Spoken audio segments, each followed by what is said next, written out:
Yeah, hello and welcome to another update video about Bitcoin. Unfortunately also here, not much change, but we talked in the previous video about this pattern here, this triangle pattern.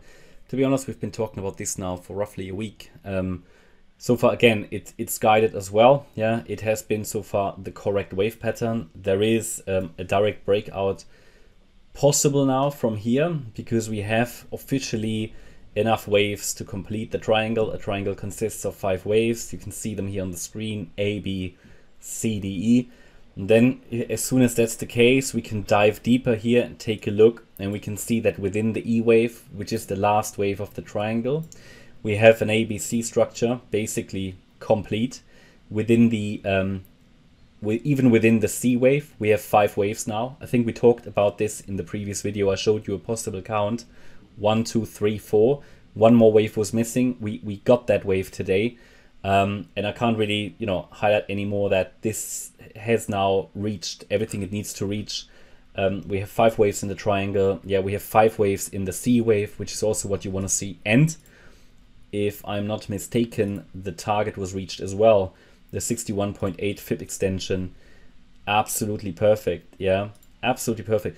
I mean, look at this. It touched the 61.8 FIB extension, the target I gave you earlier today and yesterday. Actually, it's a little lower, but it touched it, yeah, and got rejected.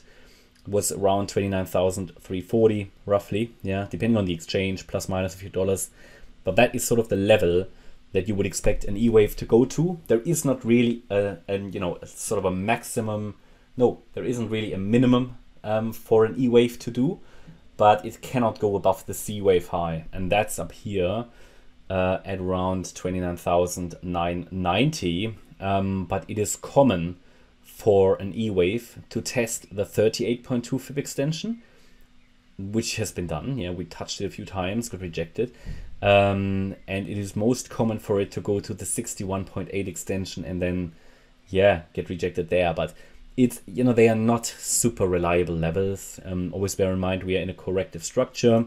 Things can change quickly. The market hasn't made up its mind yet. So also if the market hasn't decided, my crystal ball is not going to be able to tell you in which direction we're going to break out. Don't have a crystal ball, but well, I actually have one because I was gifted one, but I haven't used it. And it's it's for fun anyway.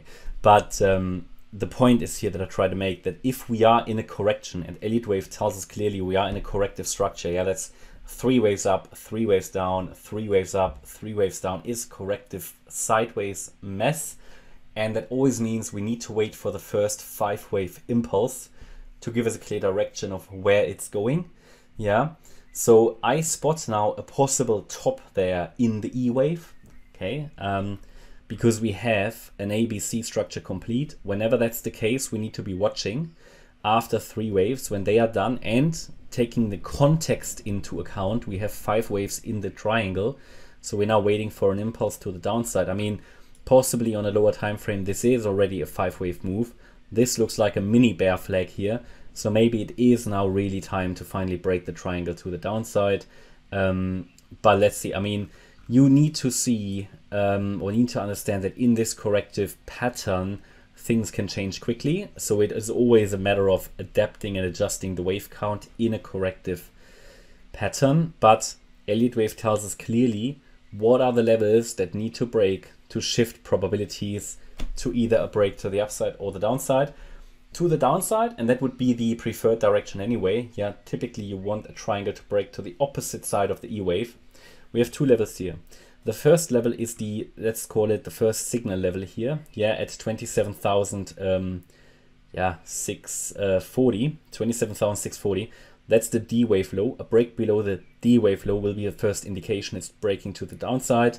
A break below the B wave low is the confirmation. Okay, because if only D breaks, the triangle can always extend out further.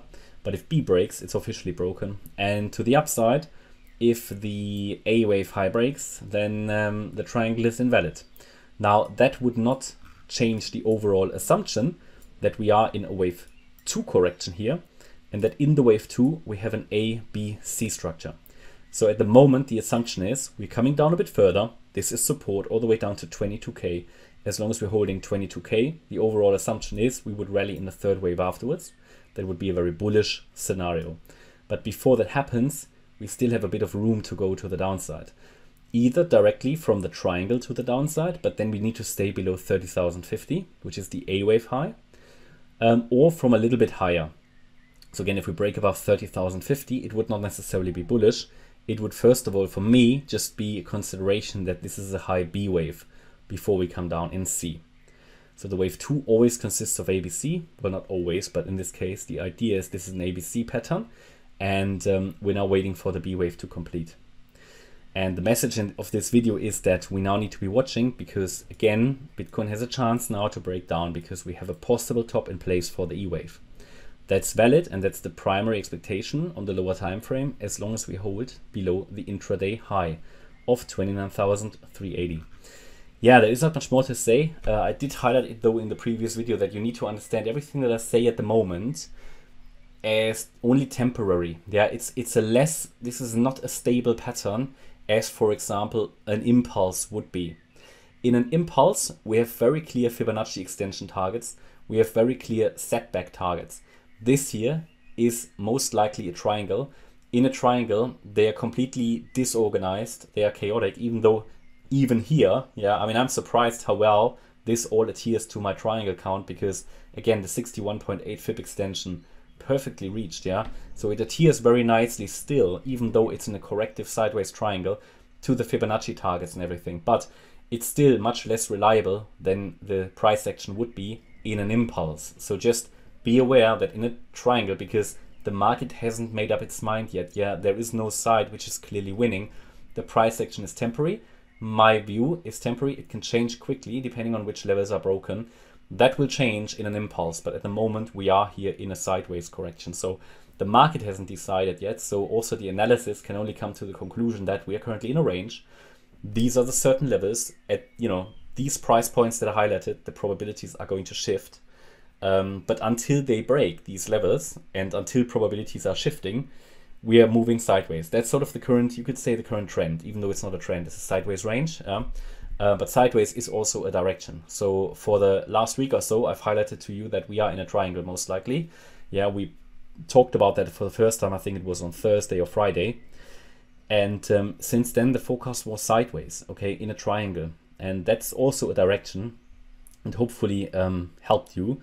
A lot of comments throughout the week that this is not a triangle and, we are whatever we're doing.